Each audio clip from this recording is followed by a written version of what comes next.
Hello everyone, Railgan here again.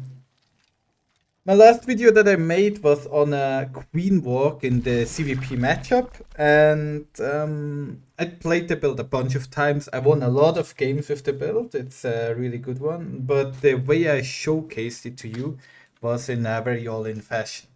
So I played like a Ling Queen rush. I walked across the map and I contained the opponent and just flooded him with lings. I since figured out that there's actually Protoss players that know that you just need to spam shield batteries, build gateway units, and you well hold and eventually kill me. And I'm not that big of a fan. Let's actually turn on some music. I'm not actually that big of a fan of losing games. So today I'm showing you a different approach to the build. So the opening is going to be basically the same. We're playing against a 5.4k-ish Grandmaster Protoss, so top 100 Europe. Maybe like top 60 Europe, I think is what he is.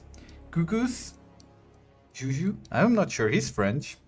I did never watch his stream, but I think he streams on Twitch. I sometimes see it there, but it's in French and not that big on the French language. Anyways, what I want to show you today is a possible transition from the build. Now, this game is not gonna be a full transition where I go all the way into the late game. It's going to be more of a, what if you attack your opponent with a Queen Ling walk, with not with the intention of killing him, but with the intention of getting ahead, right? When you're ahead, get more ahead. Another nice phrase that people like to use. But in this game, you're going to see me go for a queen walk and then transitioning with it into a defense play, and my opponent is gonna hit the trigger finger, and we're gonna see how that works out. Now, if I go into the game not wanting to all in my opponent, I of course also go in with a completely different mindset and game plan. I watched Hearthstone play the build, and I think Hearthstone keeps three drones in gas, gets an Evo Chamber and +1 melee. I keep one drone in gas, get an Evolution Chamber and +1 melee. So not that different. But both of us are playing with a low link count. I always send 2 links across the map to do some damage. I think it's gonna get to 1 kill. Spore! Good job, Railgan. I'm also killing 1 probe on his side of the map, I think. But he gets 2 drones and I get 1 probe kill here. Some denied mining time as well. But I scout the Stargate. I have my 4 queens at the ready. I'm building a couple more drones. It's kinda annoying that I lost those workers, but I'm droning up to 32-ish workers. And I'm sending my queens across the map. One thing that I also changed is, instead of putting 2 more down immediately, I double inject 1 hatchery. I also seem to have some issue with the supply blocks here. So by double injecting that hatchery, it doesn't hurt me quite as bad. This is still not absolutely optimized, but you can tell that it's a different approach, right? I'm not flooding him with links immediately. Instead, I'm sending the queens across the map before I make a lot of links. I have only 6 links out right now. Spore crawlers are ready in time this time around, and I'm now building a bunch of links. I'm going up to like 30-ish links to contain my opponent who is getting ready for the defense. I got my evolution chamber coming. Could take a 3rd base sometime soon. Drone goes across the map, builds the hatchery as we saw in the last replay video as well. And my queens are getting ready to pounce on my opponent. But in this game I also thought, you know what, maybe I can break him, right? I also put down another hatchery, cancel it, and throw down a spore crawler.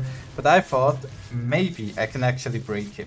So I'm building more links, but that's not really the smartest play here. But I thought he has only 2 batteries, and I thought, well, 2 batteries I can probably break, right? So I'm committing a little bit more. But now that I have him contained, I was able to break him up. I'm now spreading creep because I don't want him to expand, right? Ideally, I don't want him to be able to take this space, or this space. So my main goal right now is to spread creep for two reasons. One, keep him from expanding, get a wider area that I can fight him in, and also get a faster path back home for my queens, because I don't want to keep my queens here until I die. I want to take them back home. I also put down a third base as soon as I had the money for it. I'm gonna take a fourth base even, because I'm mining a very few gas right now, so mining a little bit too few gas for my liking. I should also put drones back into the gas and get roaches or banelings for the follow-up defense. But right now I'm just putting pressure on him, fighting around this core crawler, trying to pull him out. Once I have +1 melee, my links get a lot stronger. I kind of like the approach that Hearthstone goes for though, where he gets the +1 melee even faster by keeping 3 drones in the gas from the get-go. But hey, I might have also made a couple too many links in this game, but what we're seeing here is my links are now trying to go in, actually get a run by. Very lucky by me.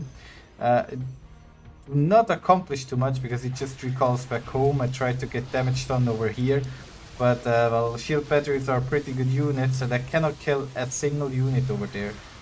Luckily I'm able to get on top of his workers and do some damage there, but I'm really losing a lot here. Like units lost in his favor actually. Losing too many workers. It's painful. Right? But overall, I mean, I'm on 4 bases. I'm getting ready to pump, right? I can just pump workers. I'm building a baneling nest in this game. I'm building spine crawlers, because I know he's going to attack me. Like, what else is he gonna do? Actually, if we're going to go into the Railgan point of view here for a second. We're going to see what I see.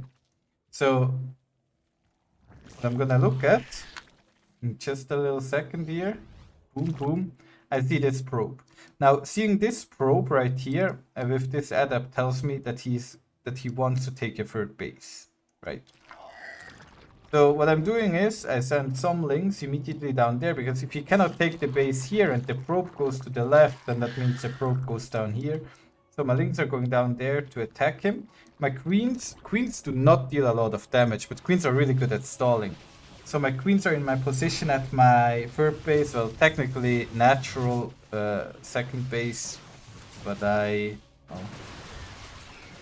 was not able to quite get there.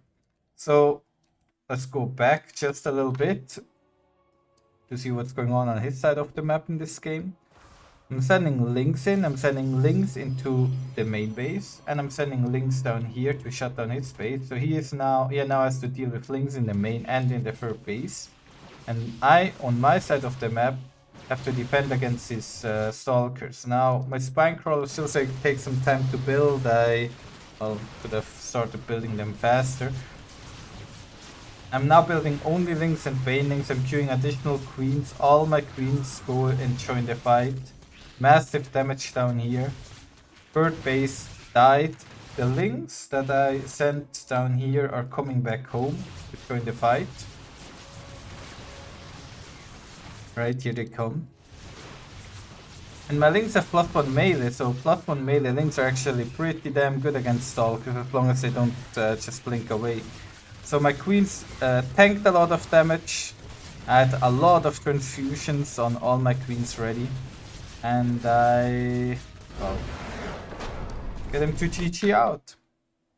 Overall, even if he would not have all in me in this game, I'm in a decent spot. I'm even in workers. I have some nice creep spread. I have queens ready, I have spines building, I have a bane nest, I have +1 melee, could start my lair if I would want to. So this time around, instead of going full all in, I stayed back a little bit, chilled a bit, and played a strategy with a follow-up. Hope you enjoyed the video. Tell me about your success or failure with this build. Thank you all for watching.